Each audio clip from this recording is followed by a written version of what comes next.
선생님이 읽어주는 어린이 성경 이야기.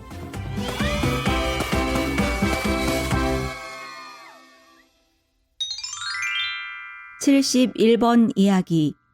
하나님이 기드온을 부르셨어요. 사사기 6장 말씀. 40년 동안 이스라엘 땅에는 평화가 있었어요. 40년 동안 드보라와 바락이 이스라엘에게 하나님을 두려워할 것을 가르쳤고 하나님을 섬기라고 백성에게 요청했기 때문이에요. 하지만 드보라와 바락이 죽자 이스라엘은 마음이 다시 변해 온 마음으로 우상을 섬기게 되었어요. 이스라엘 백성은 죄악 가운데 살았어요. 그래서 이제 이스라엘 백성에게는 다시 회초리가 필요하게 되었어요.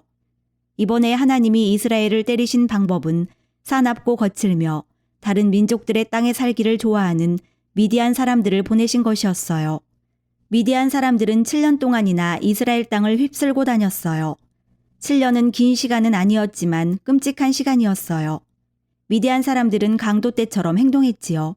옥수수와 밀이 밭에서 익으면 이스라엘 사람들은 이것을 잘라 곳간에 가져다 두었는데 그때면 미디안 사람들이 벌떼처럼 몰려와서 가져갈 수 있는 모든 것을 다 빼앗아 가버렸어요.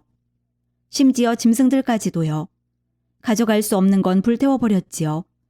이스라엘 사람들에게는 아무것도 남은 것이 없게 되었어요. 이스라엘 사람들에게 이 미디안 사람들은 마치 밭에 몰려와 눈에 보이는 모든 것을 쓸어버리는 메뚜기 떼 같았어요. 이스라엘 사람들에게는 밭이나 정원에 심을 수 있는 것이 아무것도 없었어요. 미디안 사람들이 이스라엘 사람들의 작물들을 먹을 수 있게 되기도 전에 모조리 훔쳐가 버렸기 때문이에요. 아, 이스라엘 백성은 얼마나 무서웠을까요? 백성 중에 아주 많은 사람이 집을 떠나 산속의 동굴에서 살았어요. 당연히 먹을 것이 없었지요. 그래서 어떤 사람들은 굶주렸어요. 7년이라는 끔찍한 시간이 지나고서야 이스라엘 백성은 결국 여호와께로 마음을 돌이켜 여호와께 도움을 청했어요. 먼저 하나님은 하나님께 순종하지 않은 이스라엘을 꾸짖을 한 선지자를 보내셨어요. 그 다음에는 천사를 보내셨지요. 천사는 기드온을 찾으러 어디로 갔을까요? 기드온은 바위 틈에 숨어서 밀을 타작하고 있었어요. 미디안 사람들이 볼 수 없게 하기 위해서였지요.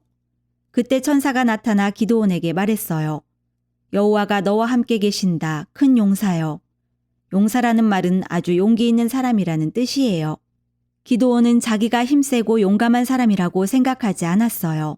그래서 말했지요. 오, 나의 주여.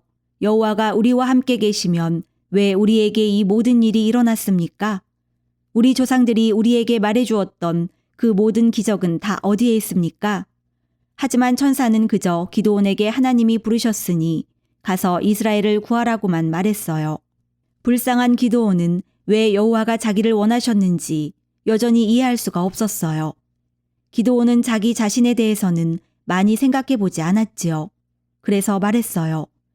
제 가문은 약하고 저는 우리 아버지 집에서도 가장 작은 자입니다. 여호와의 천사는 한 번 더 약속했어요. 내가 반드시 너와 함께 있겠다. 하지만 기드온은 여전히 용기가 생기지 않았어요. 만약 하나님에게서 오는 한 특별한 징표를 가질 수만 있다면 어떨까요? 그래서 기드온은 천사에게 한 가지를 부탁했어요.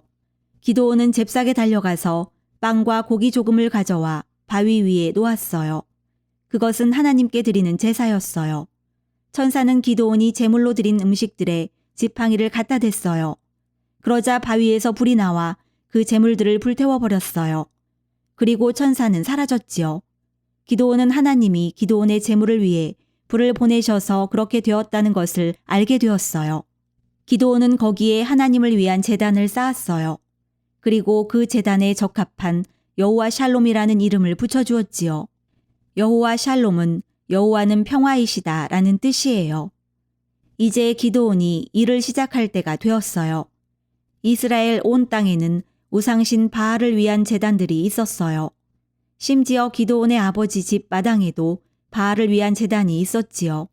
하나님은 기드온에게 우상을 부수고 대신 하나님을 위한 제단을 쌓고 그 제단에 아버지의 짐승 중 한 마리를 제물로 드리라고 말씀하셨어요. 하나님은 기드온에게 하나님이 함께 계신다라고 말하려면 먼저 바알을 부숴야 한다고 말해야 한다는 걸 가르쳐 주셨던 거예요. 기드온은 하나님께 순종하고 싶었어요. 하지만 두려웠어요. 그래서 기드온은 이 일을 밤중에 했어요. 아침이 되어 친척들과 친구들이 자기네들의 우상 바알이 박살이 나 있는 것을 보고는 기드온을 죽이려고 했어요. 하지만 그때 기드온의 아버지가 말했지요. 만약 바알이 진짜 하나님이라면 바알 스스로 변호하게 하시오. 이때쯤 기드온은 이스라엘 백성이 자기를 미디안과의 싸움을 이끌 사람으로 보고 있다는 사실을 알게 되었어요. 기드온은 하나님을 믿고 아주 애를 써서 군사들을 불러 모았어요. 하지만 기드온은 여전히 자신이 연약한 사람이란 걸 알았어요. 기드온은 하나님이 반드시 자신과 함께 계실 것이라는 징표를 한 가지 더 원했지요. 그래서 기드온은 하나님께 자기가 필요로 하는 징표를 달라고 말씀드렸어요. 기드온은 양털을 한 뭉치 가져왔어요. 이 양털 한 뭉치는 아주 품질이 좋고 두꺼웠어요. 기드온은 이 양털을 밤에 바깥에 놓아두었어요. 그리고 하나님께 아침에 양털은 이슬에 젖고 근처 다른 땅들은 마르게 해달라고 했어요. 다음 날 아침 일찍 기드온은 양털을 보러 나갔어요. 하나님의 대답은 충분했지요.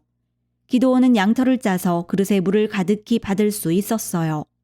그러나 주변 땅은 다 말라 있었어요. 기드온은 이제 징표를 바꾸어 다음 날 아침에는 양털이 마르고 땅만 젖을 수 있게 해달라고 말씀드렸어요. 이 역시 충분했어요. 이 일도 똑같이 일어났던 거예요. 기드온의 징표는 어떤 상징을 보여주는 거예요. 양털은 이스라엘을 보여주는 거예요. 하나님의 이슬로 젖었다는 것은 하나님의 복을 주시는 것을 보여주죠. 하나님이 자기 백성에게 복을 주실까요? 하나님은 대답하세요. 그렇다. 그러면 하나님은 자기 백성 중 수많은 사람이 우상을 섬기는 일에 빠져 있을 때 마치 양털이 말라 있는 것 같은 때도 여전히 복을 주실까요? 하나님은 대답하세요. 그렇다. 이제 기드온은 싸우러 나갈 준비가 되었어요.